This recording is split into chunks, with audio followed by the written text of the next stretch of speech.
Death isn't only something that happens at the end of your life. You've already been through it more times than you realize.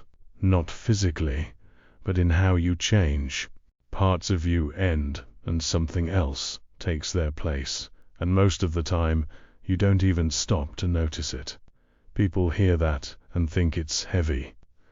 It's not. It's actually how you move forward. The mistake is thinking you have to hold on to every version of yourself you've ever been. You don't. You were never meant to carry all of that forever. Some of it did its job, and that's it.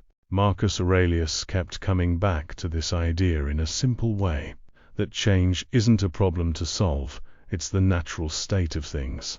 Something serves its time and then it passes. Fighting, that is what creates the struggle. If you stay present, you'll catch it earlier. You feel when something doesn't fit the same way anymore. Not dramatic, just a quiet shift. You're in a moment, and something you used to do doesn't feel right. You don't need to analyze it, you just notice it. That's where William James comes in, without overcomplicating it. He pointed out that your sense of self follows what you repeatedly act on. So when something stops feeling right, it's not random. It's a signal that what you've been acting from no longer matches where you are. That's where most people go wrong. They feel that shift and immediately try to fix it or hold on to what they know. They get attached to the familiar because it's stable, even if it doesn't work anymore. But that attachment is exactly what keeps the tension in place. In Buddhist thinking, the idea is straightforward. You don't suffer because things change. You suffer because you try to hold them still. But that part isn't meant to stay. Let it go. That's the whole thing. That's what people call death in this context. Not some big ending, just something finishing its time with you. And if you're present in the moment without trying to control it, it drops off naturally. You don't have to force anything. The more you interfere, the more you drag it out. Now here's the part people don't talk about enough. There's always a gap after that. You let something go, and for a moment you're not operating from the old version, and the new one hasn't fully formed yet. That space can feel strange if you're not used to it.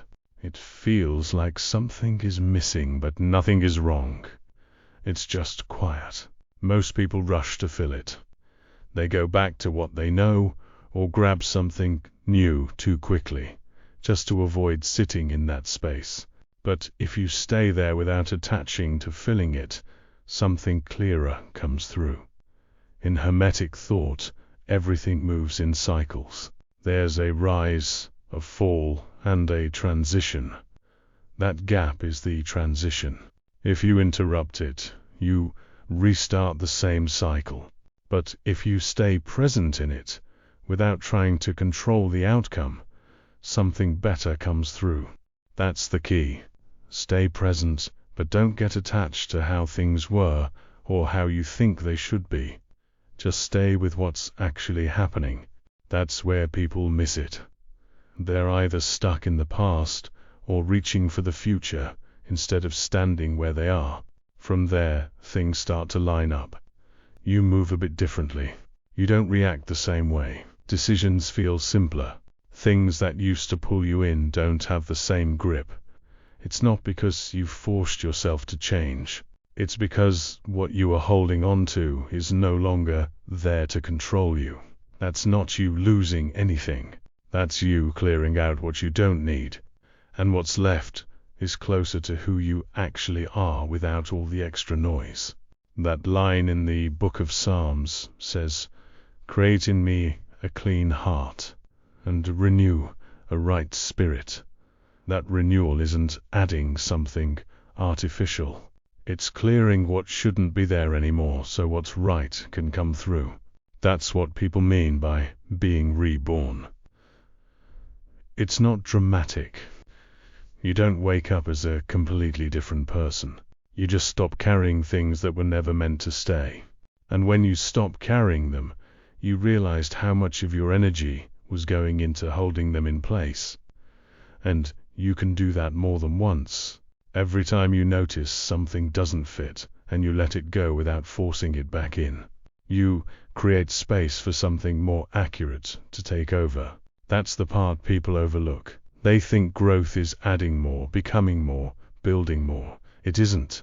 It's removal. It's clarity. It's acting from what remains when the unnecessary drops away. Stay present in what's happening, but don't attach to it staying the same. That's how you keep evolving without getting stuck trying to hold on to something that's already finished. You're not losing yourself. You're refining what's real. And once you see it clearly, you stop fearing the moment something ends. You recognize it for what it is. Not loss, not chaos. A signal. Something has finished. Something else is ready. And your only job is to let it happen without dragging the past forward with you.